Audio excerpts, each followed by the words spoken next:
was like, look, something needs to be done about this. My mother and my father are in a goddamn basement. So, and also at that same time, the original tomb, built on unsuitable soil, was in constant need of repair. In 1900, a complete reconstruction was undertaken. Lincoln's remains were exhumed, and the coffins were placed back in a white marble sarcophagus. In August 25th, 1901, upon completion of the reconstruction, Robert Todd Lincoln visited the tomb. He was unhappy with the disposition of his father's remains and decided that it was necessary to build a permanent crypt for his father. Lincoln's coffin would be placed in a steel case 10 feet deep and encased in concrete in the floor of the tomb. On September 26, 1901, the body was exhumed so it could be reinterred in a newly built crypt. However, several of the 23 people present feared that the body might have been stolen in the intervening years, so they decided to crack open the coffin and check. A harsh, choking smell arose when the casket was opened. Lincoln was perfectly recognizable more than 30 years after his death. His face was gold-colored from unhealed bruises, results of the injuries he suffered from the gunshot wound, which had shattered the bones in his face and damaged the tissue. His hair, beard, and mole were all perfectly preserved, though his eyebrows were gone. His suit was covered in a yellow mold, and his gloves had rotten to its hands. On his chest, you could see some bits of red fabric, which they figured out was remnants of the American flag, which he was buried in, which had been then disintegrated. This is in 1901? Yeah, 1901, yeah. Wow. The last person to see the body was 13 at the time. He ended up dying in February 1st, 1963.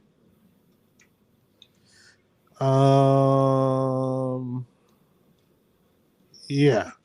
So they cased it, they locked the cage, encased it in concrete, and then put Marvel in it. And yeah, so good luck trying to steal it now, fuckers.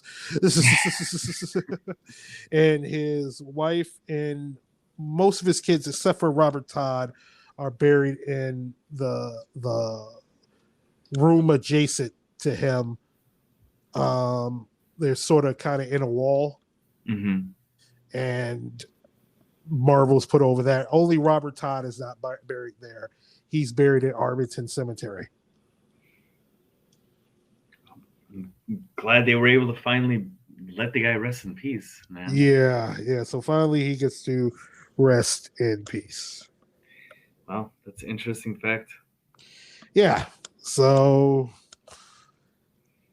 yeah, that's the story of the assassination of the president, 16th president of the United States, Abraham Lincoln. If you want to learn more about Lincoln, there's various books, documentaries, TV shows. If you want a nice little road trip, you can head down to Springfield. You can check out the Oak Hill Cemetery and see his monument. He's there. And also make a day of it. Go to Abraham Lincoln Presidential Library and Museum in downtown Springfield. Also the old State Capitol building. If you're right here in Chicago, you head down to the Chicago History Museum, which holds Lincoln's clothing he wore the night he died and the bed frame that he died in. Also, if you want to get a little morbid, you could head up to Dearborn, Michigan. The Henry Ford Museum has a display of the chair in which Lincoln was shot in. With bloodstains on it. I've seen that. Yeah, with bloodstains on it, yeah. Or if you want to get go through his last days, you can head up to Washington, D.C. You got the Lincoln Memorial, the Ford's Theater Museum, along with the Peterson House. It's all one museum. Go across the street. Or you could just go to the various places that's named after Lincoln. Go to Lincoln College, you get some Lincoln logs. You used to sell a Lincoln burger that was pretty delicious back in the suburbs in Northwest Indiana. Remember that? The Lincolns? I do, actually. Well, you had the Lincoln burger. It was freaking delicious. Right on Lincoln Avenue. Yeah, right on Lincoln Avenue. Yeah, so, yeah, that's the story of the assassination of Abraham Lincoln. Yeah, man, this was interesting. It was a lot less conspiracy laden than I thought it was going to be, but I learned a lot along the way. So thank you Yeah. for taking me on this journey. Yes, it was a hell of a journey. It really was. So yeah. Oh man. So, you got any last thoughts before I go into updates? No, that's basically about it. Like I said, I thought there was going to be a bit more to the conspiracy surrounding it, but all of them seem to be pretty sealed up, no pun intended, like his coffin, Yeah. at this point. So, yeah, interesting. Okay. Yes. All right. Let's get on to updates real quick. Yeah, I want to update a story we did a couple of years ago. Remember the episode, "The Phantom Barbara of Tuscaloosa, Mississippi"? Remember that episode we did? Of course. Yes, I do. Of course. Yeah, and we also it was like a slash episode. We also talked about the assassination of Malcolm X.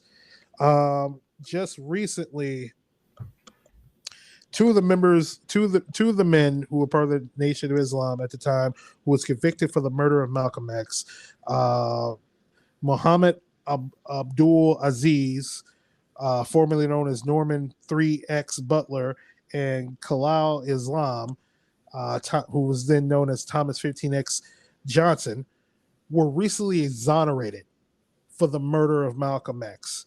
After a review that found the FBI and the New York Police Department withheld key evidence during the trial. Now, Thomas 15X Johnson had passed away, but Kalal Islam, but Muhammad Abdul Aziz is still with us. We'll make sure. Be sure I have that right.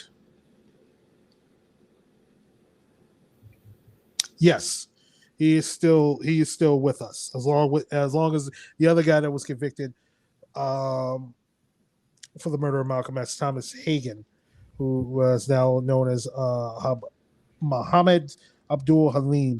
He wasn't exonerated. He still maintains that he did it, but the other two men who maintained they were innocent at that time was exonerated, and one of them, unfortunately, not with us anymore. But he took it to his deathbed that he did not do that. So those two men were exonerated for the murder, which begs the question: if those two men didn't do it, who did? Who did, right? Which maybe we'll do a update episode and get a little bit more information about it. But to update that story, these two men were exonerated, which is good. Good. And this was pretty recently, yeah? Yeah, this was recently 2021. Okay. They were exonerated. So yeah, there's that. Also, I think that's mainly it. Well, we got some episodes coming up for you in the near future. We have an episode about one of my favorite sports, professional wrestling, coming up pretty soon. We also have coming up in May, Alien UFO month. Time where weather's nice, so we get to watch the size. So hopefully, Ogul, you will join me for one of the two episodes or both episodes that month. Of course, give me a heads up. Absolutely. Yeah, so it'll be in May. That's plenty of heads up. Okay. Yeah, it's plenty of heads up. So we got that coming up. Also, our summer series coming up. We have a multi-parter on an issue that taken pretty close to the heart, and also the anniversary show coming up in October, and also a lot of other good stories that we are bringing to you of the weird and mundane, ghosts, other conspiracy theories, cults, unsolved murders, solved murders, you name it. We're gonna do it right here on Weekend Weird. So and also before we go, before we start recording this podcast, I got some. Being a professional wrestling fan, we got some bad news that Scott Hall, the man, if you do follow professional wrestling, formerly known as Razor Ramon, one of the founding members of the New World Order wrestling faction, had passed away tonight. Oh. Yeah, and it was a really bad blow. I grew up watching that guy. He probably was innovator in one of the greatest wrestling matches of all time, the ladder match, him and Shawn Michaels. Career dates back to the old AWA, WCW, WWE, two-time WWE Hall of Famer. Followed some rough times, was able to pick himself back up and get healthy, but unfortunately, he had 3 heart attacks after having hip replacement surgery, years of hard drinking and drug use, and also doing the life of professional wrestlers.